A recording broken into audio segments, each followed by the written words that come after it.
Salute the flag, please.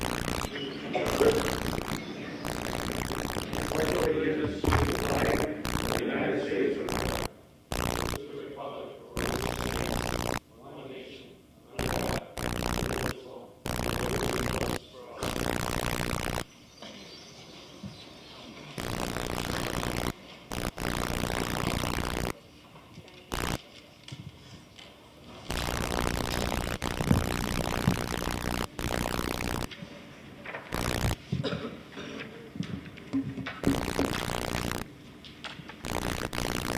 Changes, additions, corrections, or deletions to the agenda?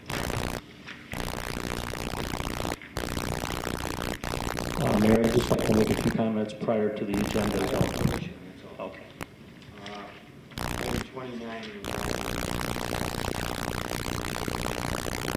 Item 29. So the deletion.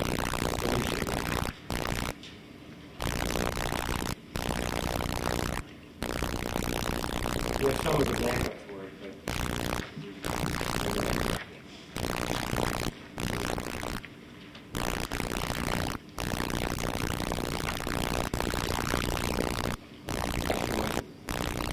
Yes, prior to our agenda, I'd just like to make a few comments. First of all, Happy New Year to everyone. This is our first meeting in '95. We look forward to the new year with high expectations. Our goal should continue to be the providing of services in the most efficient, cost-effective way possible. We can learn from the past year that positive changes can be achieved through teamwork. With a strong, visionary mayor, a hard-working consensus council, and dedicated department heads and employees. In 1995, the council will be adopting a 5-year capital improvement plan to address our infrastructure. We will continue to look at cost savings through alternative ways of operating with the use of new technology and new concepts. We want to continue to advocate communication from everyone, from city employees and from city residents, to help us to have a city we can be proud of once again. We want to thank the city employees for all their hard work and cooperation. Thank you. I'd like to wish everyone a bright, prosperous,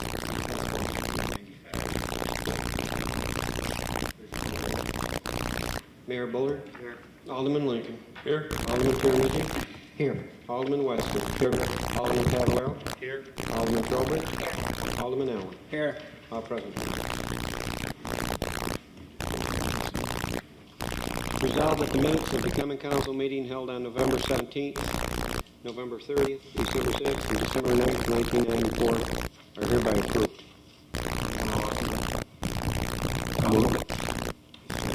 Second.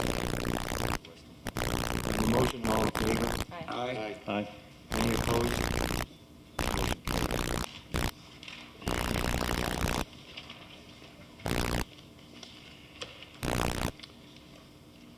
Resolved that the mayor be authorized to sign a letter agreement between the City of Fulton and Mid-State Elevator effective January 1 and expiring December 31st, 1995 for elevator maintenance at the City of Fulton Municipal Building at a monthly rate of $202.27 per month, which reflects a rate increase of 2.72%. Want to offer that? I'll move it. Mr. Lincoln? I'll second it. Mrs. Strobridge? On the motion, all in favor? Aye. Any opposed? Motion carried. Can everybody hear me? Is this microphone on? Can you hear me?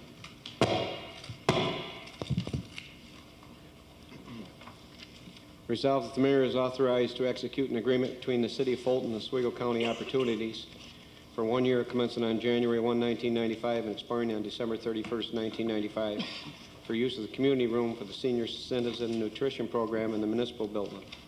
I'll move it. Second. On the motion, all in favor? Aye. Any opposed? Motion carried. Resolved the mayor be authorized to execute an agreement between the City of Fulton and the Chamber of Commerce commencing January 1, expiring December 31st, 1995 in the amount of $6,000 to be used to promote the City of Fulton's commercial and industrial economy. Move it. Second. On the motion, all in favor? Aye. Aye. Aye. Any opposed? Motion carried. Resolved the mayor be authorized to execute an agreement between the City of Fulton and the Fulton Historical Society commencing on January 1, expiring December 31st, 1995, the amount of $3,500 to help promote the City of Fulton historical and cultural economy. Move it. Second. On the motion, all in favor? Aye. Aye. Any opposed? Motion carried. Resolved that this common council hereby accepts the proposal submitted by Save Video Productions dated December 5th for videotaping common council meetings for the fiscal year 1995 at a cost of $50 per hour, minimum of 1 hour per meeting to be a direct charge to the A1010 legislative account. I would like to make a motion that we table this resolution. I've had at least some concerns from some of the aldermen as to a clarification on the agreement. So at this time, I'd like to make a motion that we table it for further discussion. I'll second that. You want to put a date on there, Mr. Weston? Until the February meeting? Till the next meeting, February. Until the next common council. Could I hear what some of the concerns are? No, not right at this time. Cannot? Just a clarification of, it's a different agreement. It's one that I think we have to look at. Is there a second on that motion? Yes, I second it. On the motion to table, all in favor? Aye. Any opposed? Opposed. Mr. Chairman.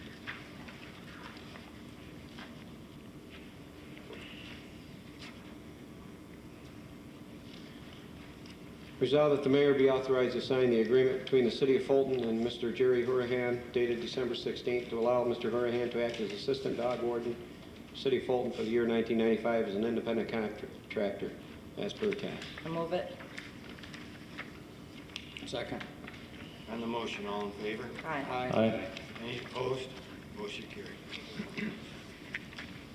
Resolved that the council hereby accepts the fee proposal for trapping of nuisance animals submitted by Richard Allen in the amount of $30 per animal. I'll move it. Second.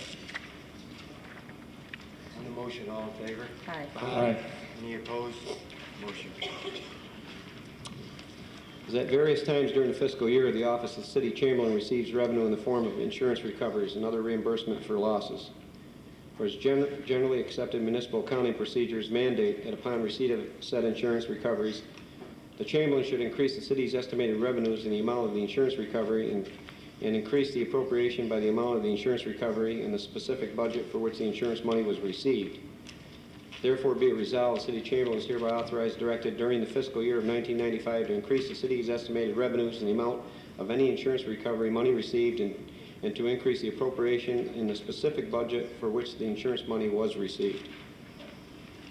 The Move it. Second. It's just a normal accounting procedure. Correct. On the motion, all in favor? Aye. Any opposed? Motion carried. Resolved, city clerk's report for receipts and disbursements for the month of November 1994 in the amount of $8,100.62 is hereby received, approved, and placed on file. Move it. Seconded. Second. On the motion, all in favor? Aye. Any opposed? Motion carried. Whereas by memo dated December 12th from Commissioner of Department of Public Works Raymond Graham, City Clerk Joseph Tetreault was advised of the expenditure of city fund material, labor, and equipment on certain premises described as follows: Richard and Sharon Hayden, 409 Cuga Street, mainly address 464 West 4th Street, Fulton, New York. Whereas the total expenditure by the city was $100 minimum, now therefore be it resolved that there is hereby levied against the premises described above a special assessment in the amount of $100 and special assessment to be effective immediately. The amount of said assessment plus interest at 24% per year shall be added to the 1996 City of Fulton tax bill if not paid in full prior to December 15, 1995. Interest on said special assessment shall accrue effective as of the date of this resolution. I'll move it. I'll second it. Mr. Lincoln. On the motion, all in favor? Aye. Aye. Any opposed? Motion carried. Resolved that the following claims against the city are hereby referred to the city attorney for his action. One, notice of petition submitted by Consolidated Rail for review and determination of final railroad ceilings and judgment.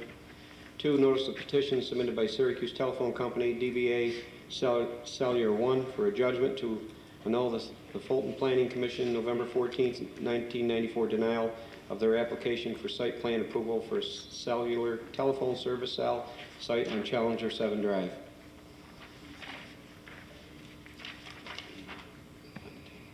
Somebody want to move that? Move Which, it. I didn't see motion it. are you reading? They were laying on the table when we came in. I'm sorry, what, Can you read that, Senator? Is that item 12? Yes, it's the second. Okay, it's an action. Yeah. It was Okay. added on by, Okay, I get it. today by the city attorney.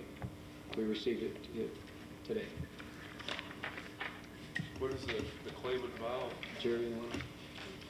I don't know.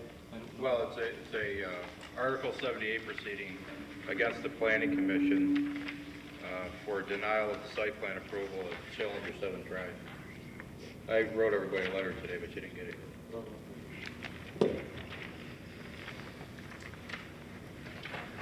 anyone want to move that? Move it. Second? Second. Mr. Rowe. On the motion, all in favor? Aye. Any opposed? Motion carried. Whereas legislative changes enacted for senior citizens exemptions, beginning with the 1995 assessment roll, amends the partial real property tax exemption for property owned by senior citizens with limited income, specifically changing the income categories for sliding scale portion of the exemption. Now therefore be it resolved that leaving the basic income exemption at the present $12,025, the new sliding scale is hereby adopted as follows: less than $12,025, 50%. $12,026 to $13,025, 45%. $13,026, $14,025, 40%. $14,026 to $15,025, 35%. $15,026, $15,925, 30%. $15,926 to $16,825, 25%. And $16,826 to $17,725, 20%. I'll move it. Second. On the motion, all in favor? Aye. Aye. Any opposed? Motion carried. Resolved that the Fulton Patriot be designated as the official newspaper for the city of Fulton for the year of 1995. I'll move it. Second. All in favor? Mayor, excuse me, before we pass. I understand we had a letter from the Pal Times regarding consideration of their newspaper for emergency purposes. Is there any way that we can have a dual representation, which would include the Pal Times in the case of emergencies, because they are a daily? The charter doesn't provide for that. The charter provides that the official newspaper will be one that's published in the city. And there's only 2 newspapers published in the city. You'd have to change the charter. Charter could be amended. And I'm not sure you can have a official newspaper for emergency purposes. I don't know if you can do that or not. Well, we could present that for investigation, perhaps. Mm-hmm.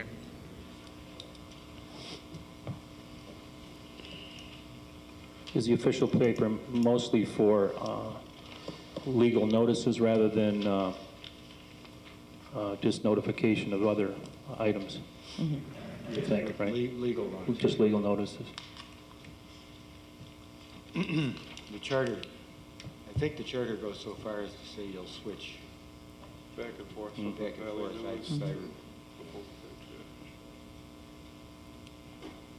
My memory's correct. We'll leave it that we'll look into it, Mr. Capello. Yes. Somebody want to offer? It's been offered and seconded. Yes. Is that correct? On the motion, all in favor? Aye. Any opposed? Motion carried. Resolved that the mayor be authorized to sign the agreement between the City of Fulton and Mr. Alan Whitney dated December 14th to allow Mr. Whitney to act as Assistant Dog Control Officer to the City of Fulton for the year 1995 as an independent contractor as per attached. Move it. I got a question to ask. If we have 2 assistant dog control officers, what is our dog control officer doing? One is A one backup? that you did, the one you did previously is a small animal control, raccoons and things that he's not licensed Okay. to do. This only covers if he's ill or on Okay. vacation. Okay. Somebody offered it. I don't have a second. I'll second it. On the motion, all in favor? Aye. Aye. Any opposed? Motion carried. Prior to the next resolution, if I could, I'd just like to introduce 2 of the people that are here that this resolution pertains to. President of the Lions Club, Dave Morrell, and also representing the American Powerboat Association and a racer, Bill Hubo, who is better known as the executive chef of the Lock Restaurant 3.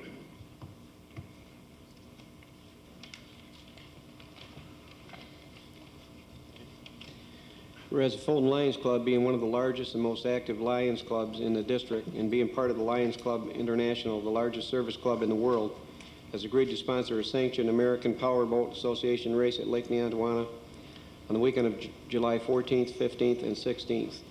This event will be the only American Powerboat Association race to be held in New York State in the last 8 years. Whereas Lake Neontawana was recommended by the Army Corps of Engineers in 1987 and again by the 1993-94 COTS report as being a lake that is receptive to boat racing and has the unique qualities of having the correct size, calmness, and shoreability for boats. Whereas the Lions Club has as its main goal to provide for the hearing and sight impaired, sponsors a community-wide health fair, and continues to involve itself in the promotion and continued support of the community. Whereas the race itself will bring many visitors to the Fulton community who will utilize city restaurants, campgrounds, hotels, and other retail services. Whereas this event has the support of the Chamber of Commerce, the Community Development Agency, and Oswego County Tourism. Now therefore be it resolved, the City of Fulton hereby supports the Lions Club and its sponsorship of the American Powerboat Association race. I'll move it. I'll second it. I have just one question. Far be it from me to look down upon a recreational event. I'm just concerned with the wording of the last paragraph in that the City of Fulton hereby supports, and how is support to be defined here? Is it with financially or just our blessing? Reason being is because we did not fund some overtime in the police department, which I assume would have to be available for this event. And other funding for overtime was not made available for 95, so It is not the intention of the Lions Club to use, in fact, to use very sparingly the city. And I realize also from being on this side of it that the expenses, the budgetary problems that come up with overtime and in the utilization of city people. So the Lions Club has indicated that they will be doing much more than probably has been expected in the past. And I think that as a council that we're going to start asking the service clubs and the organizations to do possibly more than they have in the past. The Lions Club will be using their own membership as security, and they'll be utilizing the city, as I said, very sparingly. So the club is not anticipating a large expense to the city, if any. Is there another event taking place at that same time, Mr. Weston? Yes, we're very fortunate. I talked to the Italian-American Club this week, and they did confirm that they also, based on the fact that they were not very successful at their last festival, which was held in the fall, very poor weather and very poor financial results, they had decided to go to a summer date. And when I checked with the organization and I checked with the Recreation Department, Barry Ostrander indicated that the Italian-American Club had requested the dates of July 13th, 14th, and 15th. So the Lions Club was very delighted to hear that this was going to correspond with their dates, and with a conversation with some of the members of the Italian-American Club, they're looking forward to working with the Lions Club to make this an event that's going to draw an awful lot of people. Sounds good. Sounds great. Sounds wonderful. so therefore, excuse me, therefore support translates into very few city dollars. Right, right. Okay. And a lot of moral support. On the motion, all in favor? Aye. Any opposed? Motion carried. The next two items on the agenda are additional wildlife trapping animals. The problem has been in the past that the city only had like one person, and if that person wasn't available to do it, the trapped animal didn't get trapped. They now have three people that they on a call list, much like tow truck operators. So that's what this is about. Resolved, the mayor be authorized to sign an agreement between the City of Fulton and Mr. Wayne Newton, commencing on January 1 and expiring December 31st, 1995, for trapping and removal of wildlife services as per task. I'll move it. Second? On the motion, all in favor? Aye. Any opposed? Motion carried. Resolved, the fee proposal dated December 21st, submitted by Mr. Daniel Abraham for trapping nuisance animals. It costs $30 for each animal trapped and/or removed from the property located within the City of Fulton is hereby approved. I'll move it. Second? All in favor? Aye. Aye. Any opposed? Motion carried. I think we got the animals taken care of, haven't we? Well, there's been a problem, though, I know. before, where there'd be a skunk or something in someone's yard, and they'd call the individual, and they would be available, and the people would continue to complain, and maybe that individual was away on a week's vacation.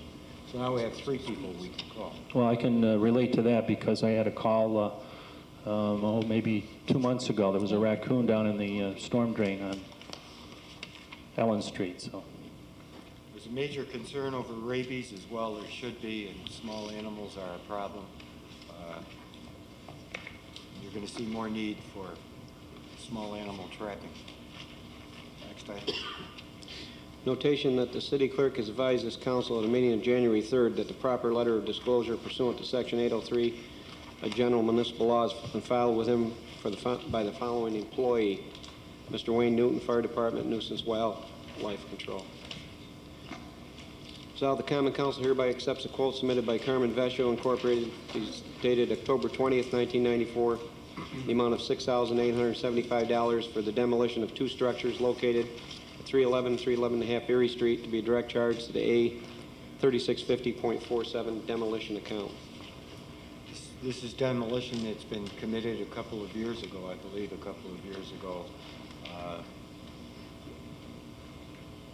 to the Community Development Agency, and it's two very, very substandard houses on Erie Street. Somebody want to offer that? Move it. I'll second it. This structure was earmarked last year by the CDA for rehab. And subsequent to that, they went into a demolition status, and they appropriated money for that. I noticed this is coming out of our demolition account. Has that been increased with CDA money, or? CDA reimbursed the city for demolition of two structures, and so that you can either get yourself reimbursed for the structures that were torn down last year, pay this one, or vice I understand, but I was just, the director was specific about this structure being demolished with that funding. I just wondered No, if they've that was already the funding. reimbursed the city for two Other structures. Right. The city was obligated to take these two structures down one way or another, and CDA reimbursed the city. It didn't care which two we took down of like the four that have been taken down.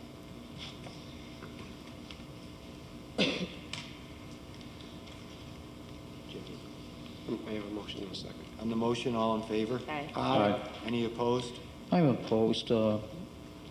We have already spent CDA demolition money, and I don't feel the taxpayers should have to continue demolishing homes. Resolved that the Police Department is hereby authorized and directed to conduct a traffic study on Harris Street for the feasibility of instituting no parking on both sides of the street, Monday through Friday. The reason I asked for this resolution, you were contacted by a couple of businesses as well as residents over on Harris Street. That's a street where Container Corporation of America and Fulton Spring Works. And Container Corporation has approximately 30 trucks going in and out of there on a regular basis through midweek. And consequently, if there's parking on the street, that could cause problems. So that's why I asked for the study to see if, in fact, that would hold up. So I'll move it. Second. On the motion, all in favor? Aye. Aye. Any opposed? Motion carried. Resolved that the mayor is hereby authorized to sign a quitclaim deed for the estate of Dorothy Whitney for the property located immediately adjacent northerly city sewage treatment plant in the town of Granby, as per attached. I'll move it. Second. On the motion, all in favor? Aye. Aye. Any opposed? Motion carried. Resolved that the request for a zoning amendment submitted by Mike Gavrosky, 801 South First Street, Fulton, New York, for property located at 802 South First Street, in order to establish an electrical repair and service business, and is hereby referred to the Planning Commission for their review and recommendation to be returned to this council at a future meeting. I'll move it. Second. On the motion, all in favor? Aye. Any opposed? Motion carried. Resolved that the schedule of bills payable on 107 through 113 of 1994 have previously been approved by the Common Council Auditing Committee are hereby approved. Somebody want to offer that? I'll move it. Second. On the motion, all in favor? Aye. Aye. Any opposed?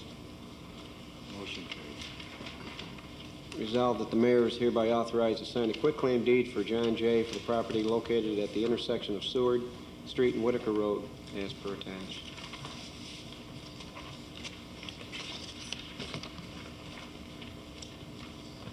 Somebody want to offer that? Move it. Mr. Allen? Second. Mr. Weston? On the motion, all in favor? Aye. Aye. Any opposed? Motion carried. Resolved that the mayor is here. May I just say something? Many of the older houses in the city encroach into what's known as the street right-of-way. And all the council is doing is giving up its interest in that small portion of the right-of-way so that these people are able to get mortgages and/or sell their properties. Resolved that the mayor is hereby authorized to sign a quitclaim deed for Marion Hyde for the property located at 502 Cuba Street. I'll move it. Second. Another house that encroaches into the street right-of-way. It's not in the street, it's in the right-of-way. On the motion, all in favor? Aye. Aye. Any opposed? Motion carried. Resolved the city clerk be authorized and directed to advertise for a public hearing to be held on February 7th, 1995, at 7 p.m. in council chambers, municipal building, relative to a proposed amendment to section C-153F of the city charter. I'll move it. Second. On the motion, all in favor? Aye. Aye. Any opposed? Motion carried.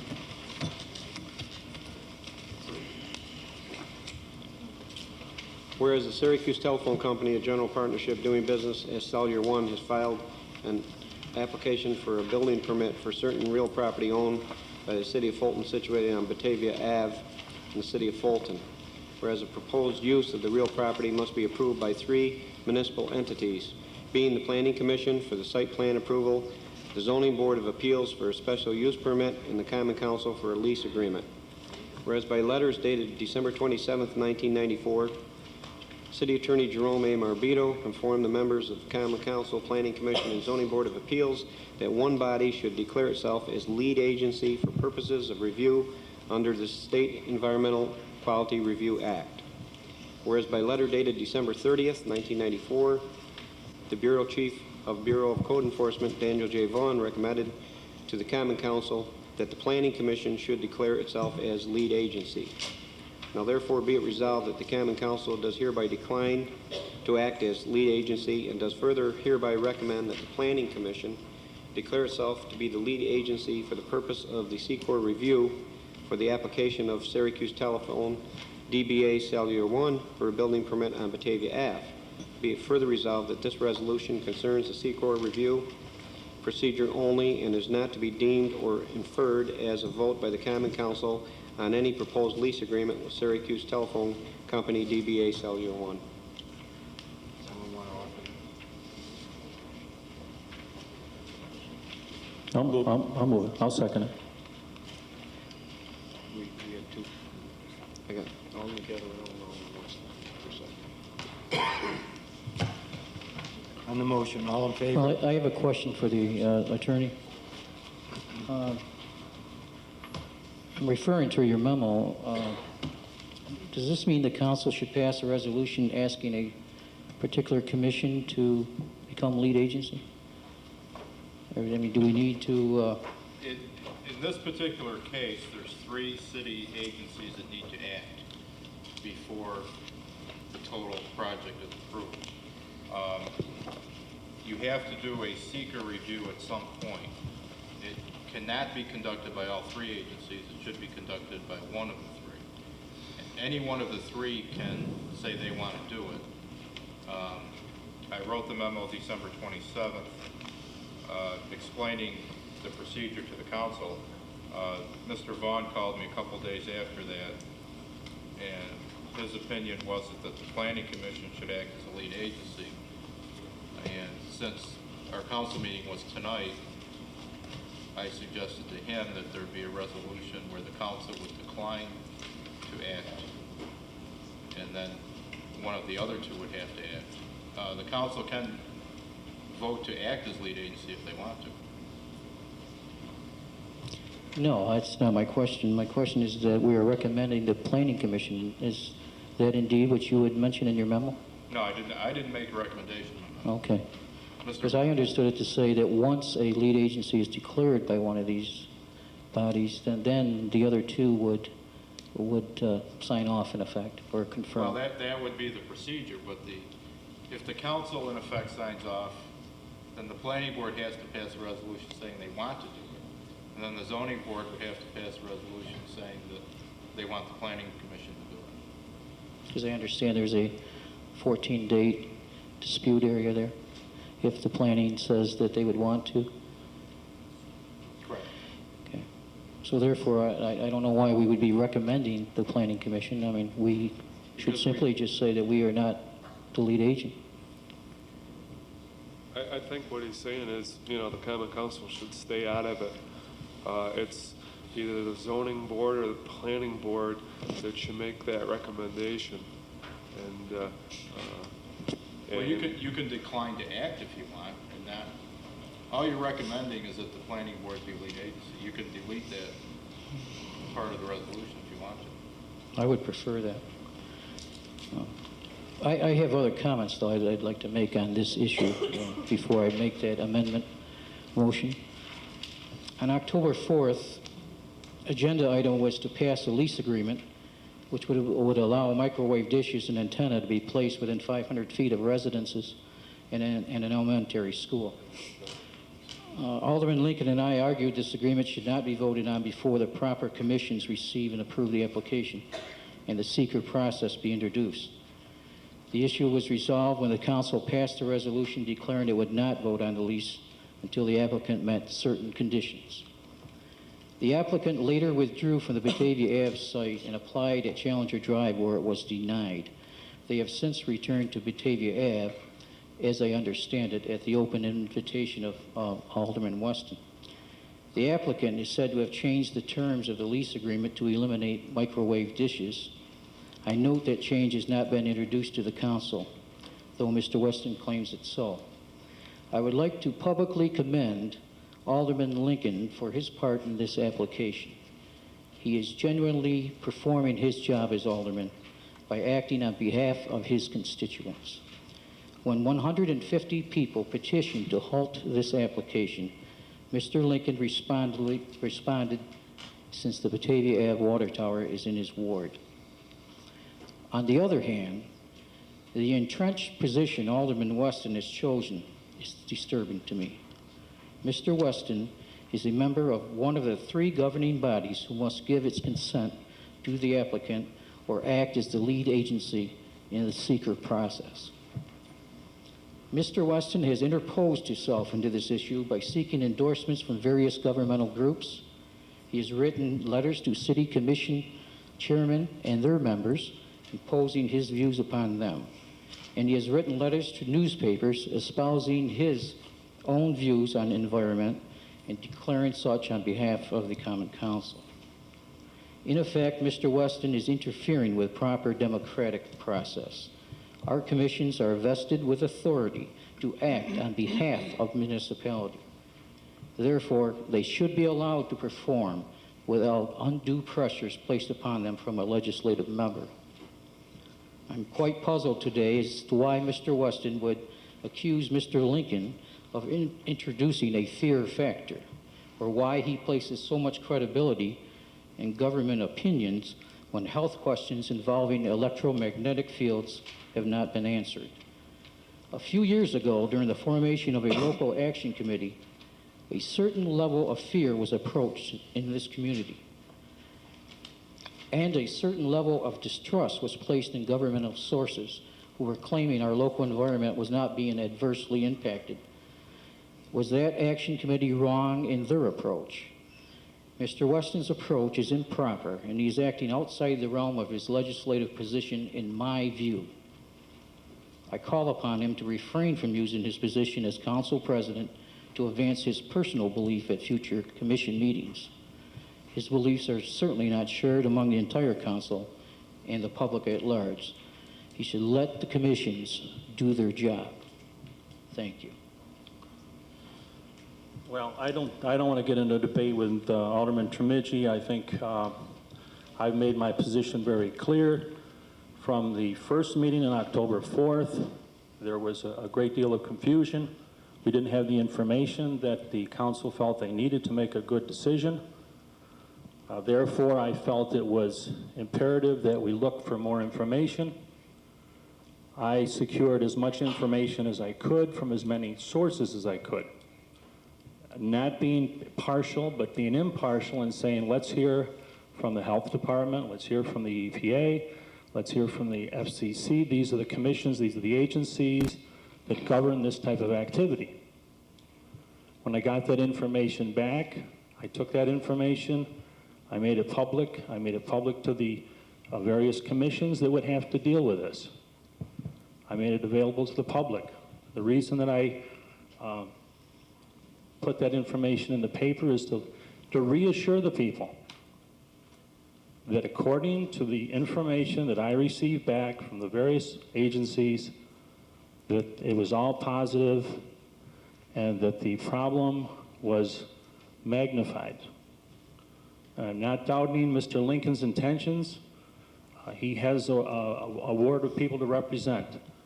He also has to be representative of the entire community, because an alderman has two jobs. One, he has to represent the people in his ward, but more importantly, he has to represent the entire population.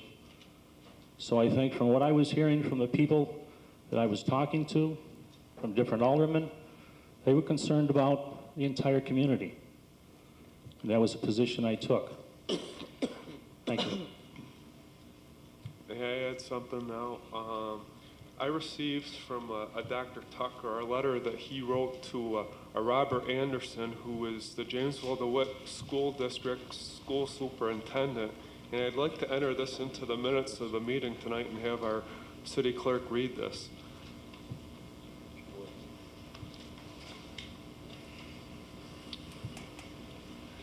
Dear Mr. Anderson, at your request, I have researched the potential medical risk of placing a transmitting tower of 9X on school grounds adjacent to the bus garage transportation offices. There's a very large volume of... Hold on. The motion is only for the council to accept or decline the lead agency seeker. Is this germane to the council? I have no problem with it being put in the minutes, but is this relative to the council making the decision on the seeker? Well, I think it's relative to the comments that Alderman Tomici made and Alderman Weston made. And I'd just like to continue the city clerk reading the letter that was sent, because I think it has a lot of information that I think the public should be aware of. And I'd like him to continue it. But is that germane to the issue of the council being the lead agency or not the lead agency? That which is what is on the table at the moment.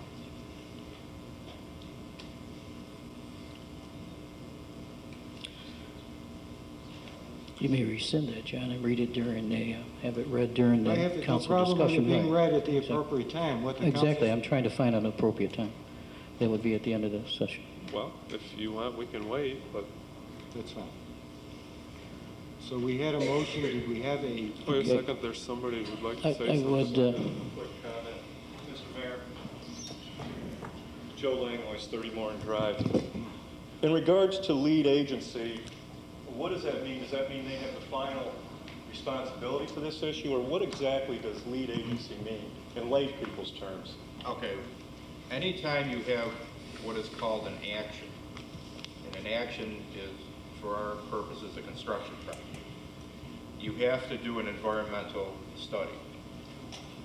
In order to start the procedure, you have to have an agency that's designated to conduct a review of the potential environmental impact.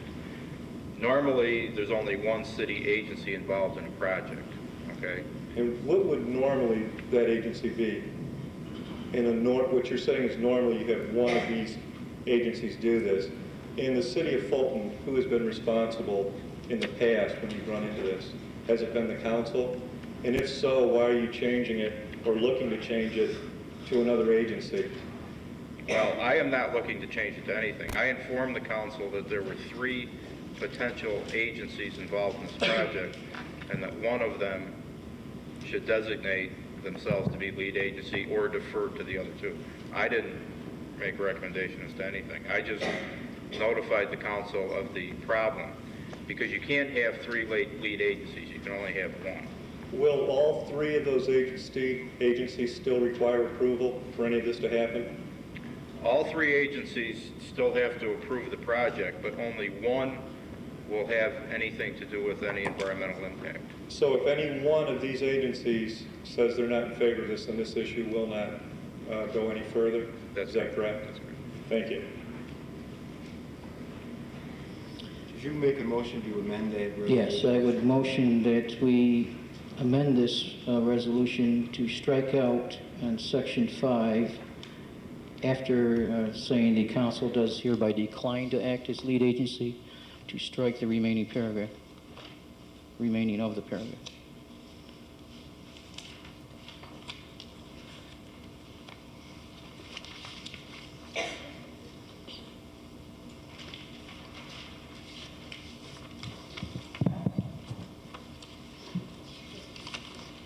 Motion to amend.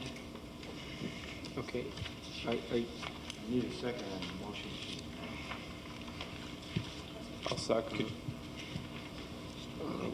Yeah, I'm not quite sure what we Yeah, amended can here. I Can we read clarify? that?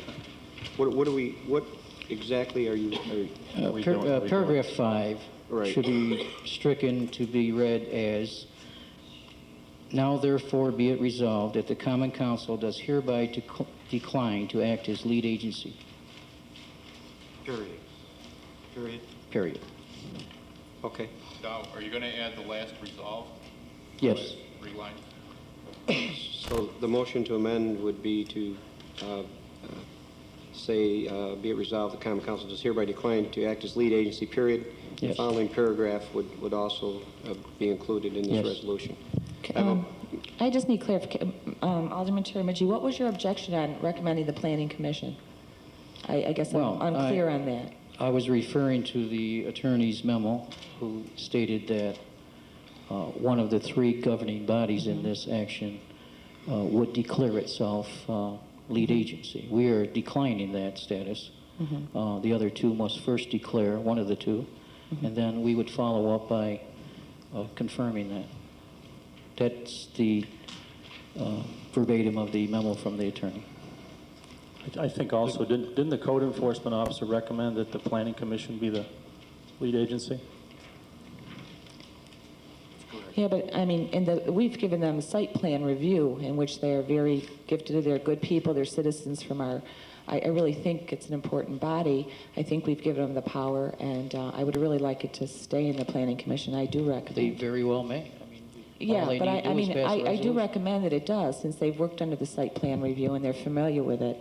I think that's where it should be. Specifically, since that site plan review gives them the responsibility for seekers, I guess I'm not following why we shouldn't recommend them to do that. Well, I don't think it's our position to recommend anybody. They are the Planning Commission. If they feel a need to become lead agent, then they would pass a resolution to do so. And the zoning board thereby would dispute it if they felt they had the need to become lead agency. That's just procedure, as I understand it. It doesn't need a recommendation from anybody. So who steps forward to do that then? It's either the planning One of the board two that or are the left. zoning board.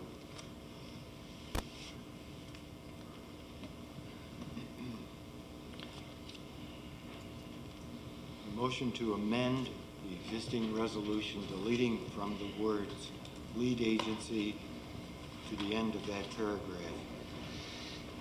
With the be it further resolved that this resolution concerns the secret review procedure only, etc., remaining in the resolution. On the motion to amend, would you please call the roll, Mr. Teacher? Alderman Lincoln. Yes. Alderman Terramaggi. Yes. Alderman Weston. No, I think that we should recommend the planning commission be the lead agency. Alderman Cavallaro. No. Alderman Trowbridge. No. Alderman Allen. No. Motion to amend is defeated. I would note that that is the recommendation of the city attorney. The motion has been made and seconded For the original For resolution. the original resolution. Right. Please call the roll. Okay. Alderman Lincoln. No. Alderman Terrameggi. No. Alderman Weston. Yes. Alderman Caballero. On the basis that they have the authority for site plan review and seekers included in that, yes. Yes. Alderman Trowbridge. Alderman Allen. Yes. Motion's carried, Your Honor.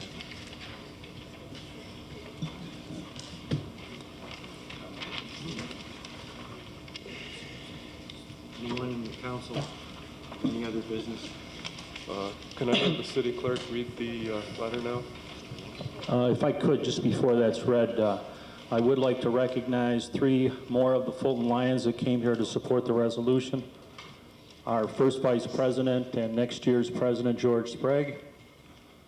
The originator, the innovator, the push behind the very successful Duck Derby, Don Charmanoff, and the gentleman that was the chairman of the Duck Derby, I believe 3 years ago, Mike Leachadell.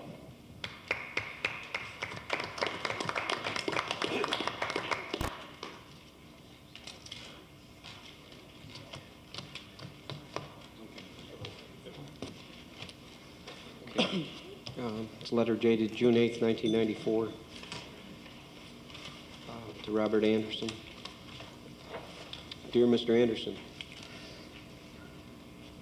at your request, I have researched the potential medical risk of placing a transmitting tower for 9X on school grounds adjacent to the bus garage transportation offices.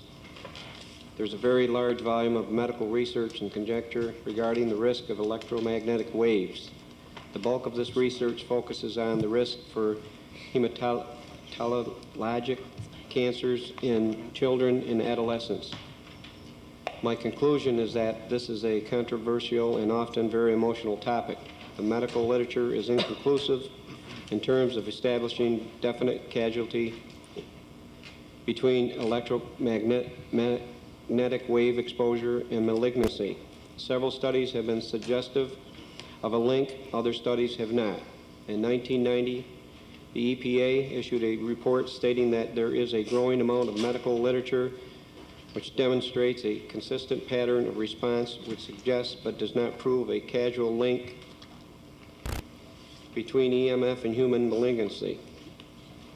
Several large federally funded prospective studies are currently ongoing.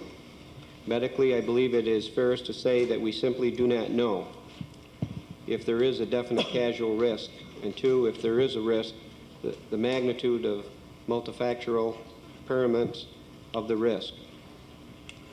Lastly, from a medical legal perspective, I would refer you and board members to the attached reprint from January 1994 American Bar Association Journal, which projects EMF as the asbestos of the future in terms of litigation vulnerability. I think the board's ultimate decision will rest in this area rather than from a medical perspective. I will do my best to attend the board meeting Monday evening, June 20th. I am assuming this meeting is in district offices. Very sincerely yours, James B. Tucker, MD. And I would also like to have that put into the minutes. You don't have to read that, it's quite lengthy, but that's the report that he was talking about that was in the American Bar Association Journal. And I'd just like to add that into the minutes. Anyone have any business with this council? I have 2 items I'd like to discuss, unless somebody has business. The first item, in an interview last week, a reporter raised the question concerning my voting patterns on this council. The reporter wondered if in fact I was opposing the majority council whenever they attempted legislation. It's a fair question. To argue that notion, I thought it would be enlightening for the council and the public at large if I were to conduct a survey and share the results with you. Over the course of 1994, the council convened a total of 30 times. We moved and passed 427 resolutions. This represents all of the official business of the city, aside from what may be discussed in political caucuses practiced by the 5 Democrats of this council. The first 44 resolutions were passed unanimously before Alderman Lincoln broke the string. He opposed light duty for police and firemen. 128 resolutions passed before this alderman opposed the appointment of Lieutenant AO to the mayor's office. All told, the first 249 resolutions of 1994 were passed with only 6 no votes, 3 by Alderman Lincoln and 3 by myself. In response to my always voting no, the council voted on and passed unanimously 392 of 427 resolutions in 1994. 92% of the time, the entire council agreed together on a resolution. I consider that to be a staggering bipartisan statistic in view of the present Republican-Democrat climate in America. Of the 35 issues that divided this council, 2 times Alderman Lincoln was outvoted 5-1, and 15 times I was outvoted 5-1. There were 4 occasions when Alderman Lincoln and I were outvoted 2-4, and 14 times we were outvoted 4-2. The most incredible statistics revealed by this survey is the voting pattern of the majority council. The 4 Democrats voted yes as a single body on 423 of 427 resolutions passed. The 4 times they voted no, they did so in unison. Let their voting record indicate that 100% of the time they voted solidly as a group. Given 1,708 votes to cast, what are the chances all 1,708 votes could be cast the same way? Government can't be this easy. I have a 4-page survey here. I can make available a copy to anybody who wants it. I'd love one, thank you. I will do that. It's in the record of your minutes. I have a second item to discuss, and I will yield to anybody that wants the floor, but I would like to come back.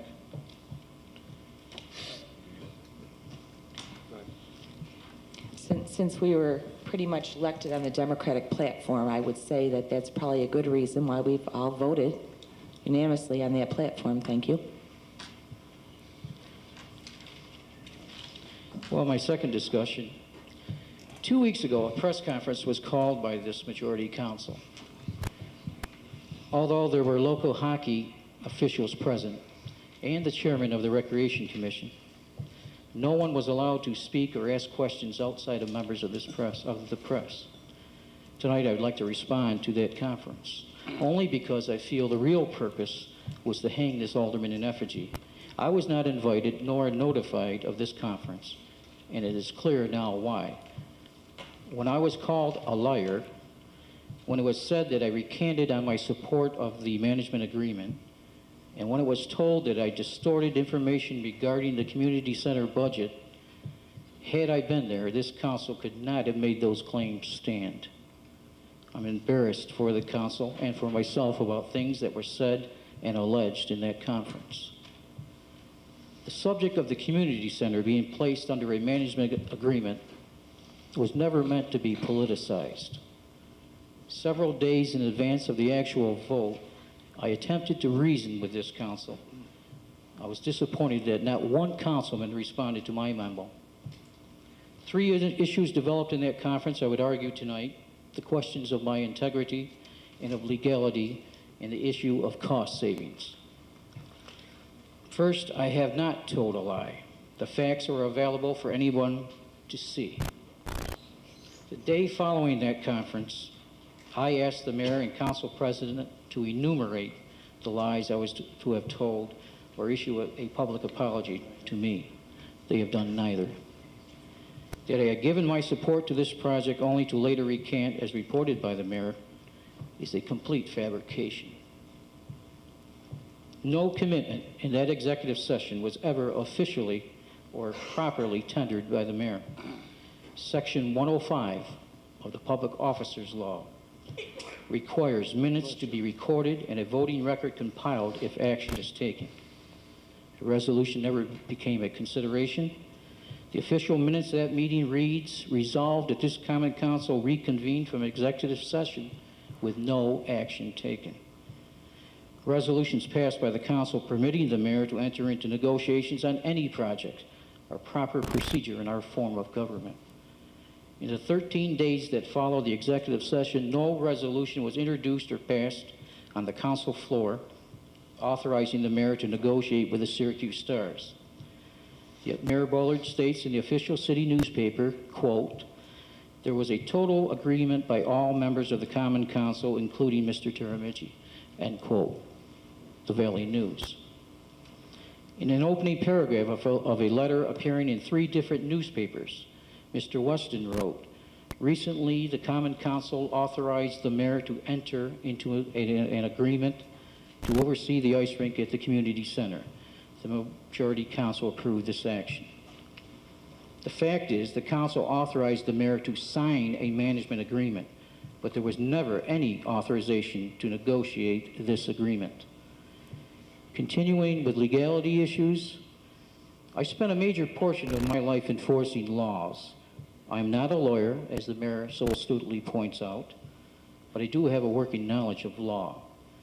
When a member of a state office who enforces law informed me the agreement would violate state and federal statutes, I listened. What legal ramifications that come of this, I prefer to address at a later date. I can tell you that reading from this January 1973 binding agreement, there are sections we should pay attention to.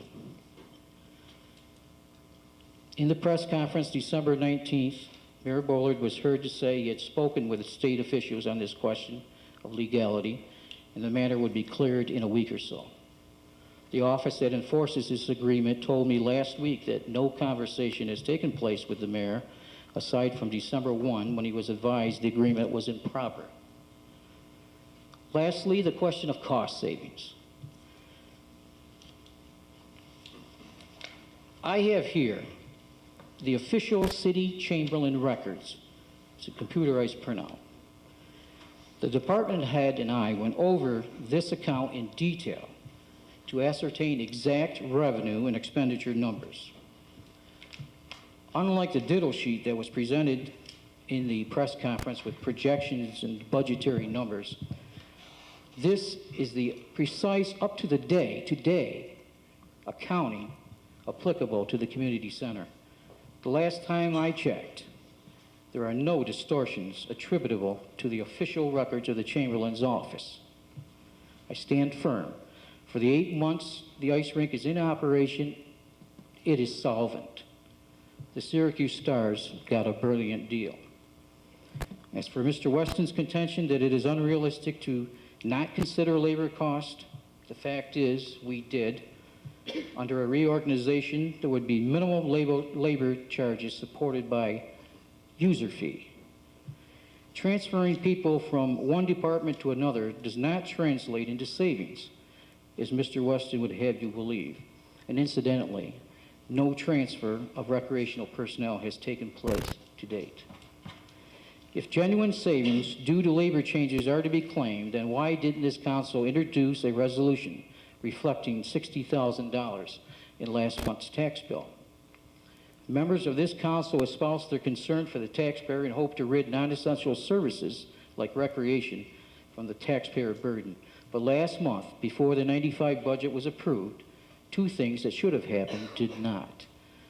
First, the savings realized from the management agreement was not passed on to the taxpayer. Second, savings realized from the reorganization of the garbage program should also have been passed along to the taxpayer, not shifted to another account.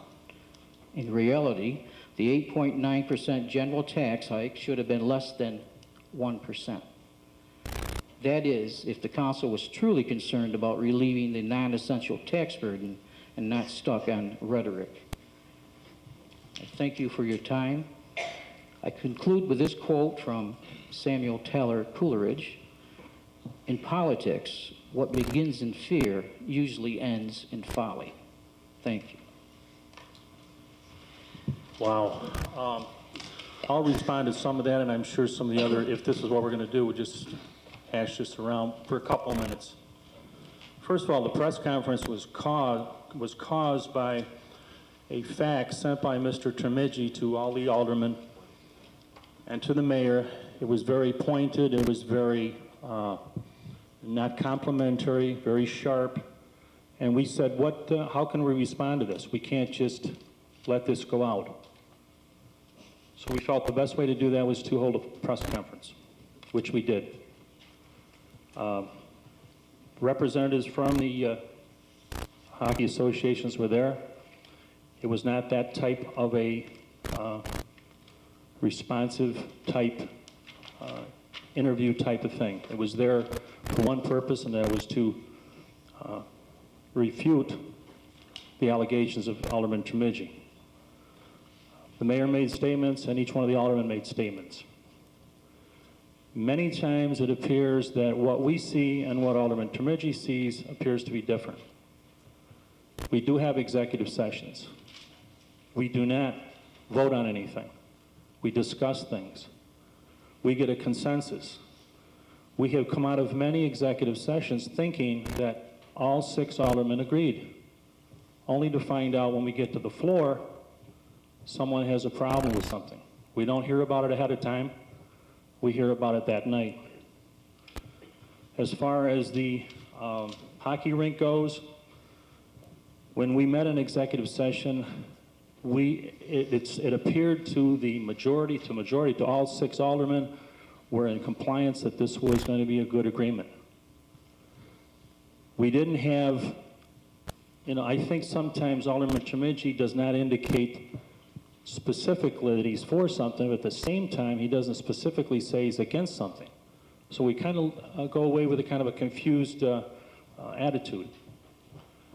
But that particular meeting where we met with Mr. Kernan, and he was responding to an article in the paper that indicated that we could no longer afford to fund the community center for hockey, for ice, which we took out of the budget. We felt that at that time some change had to happen. Fortunately, this was reported in the paper. A hockey enthusiast saw it, contacted Mr. Kiernan. Mr. Kiernan contacted us. And for all intensive purposes, when we heard this agreement, we could not imagine why everyone wouldn't be in compliance for it. It gave us an opportunity to have a first-rate manager manage the hockey rink for us. It would eliminate any kind of red ink, any kind of deficit, any kind of expenses that we had. And this is the reason it was acted on so quickly, which I sent letters out to 2 of the gentlemen that were at the press conference explaining the reason why it was acted on so fast. One was that there was an opportunity to have a first-rate manager come in and manage one of our facilities. And don't forget, it is our facility. We own it. We're having someone manage it for us. There was a possibility that this person would go to another facility. We felt that we shouldn't pass this up. The second reason that this was acted on so quickly, by going in on January 1st, we immediately eliminated the lack of profit, or not profit, the expenses that we were incurring. As far as Alderman Trimidji continuing to look at the fact that it doesn't cost us any money, I guess, to run the thing is impossible. We've lost money there on the books for years, and that's where the labor there. Now, unfortunately, a lot of this comes out after the decision was made. We made the decision, and then all of a sudden, everybody wants to come up with an idea.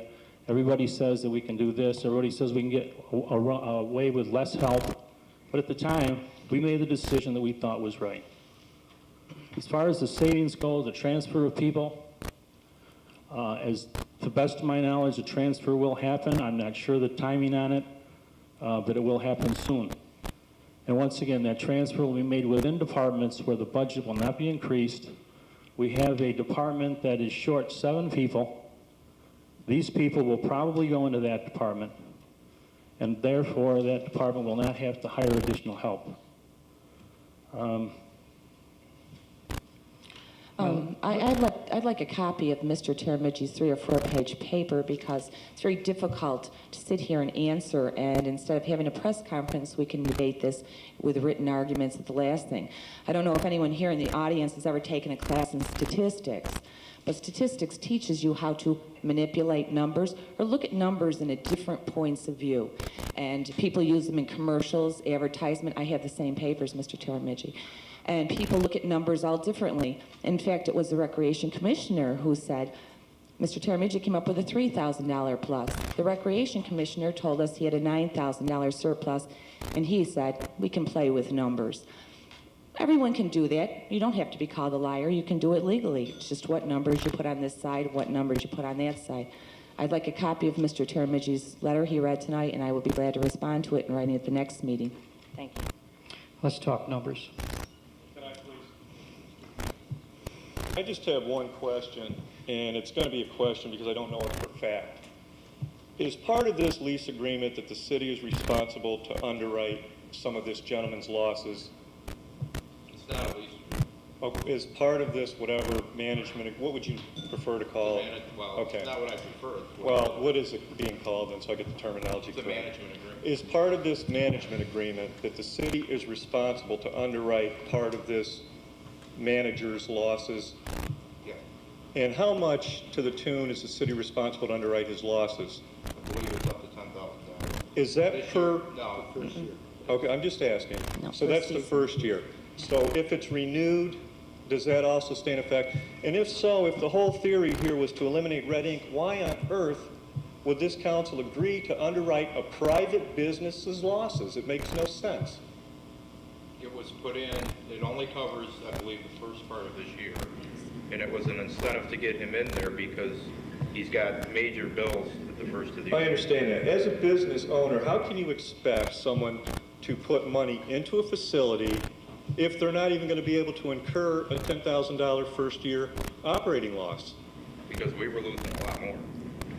So what you're saying is you're paying him less money than you were losing. It was an incentive to get him in there. So basically, he's being paid to get him into a building. It's only if he has a loss.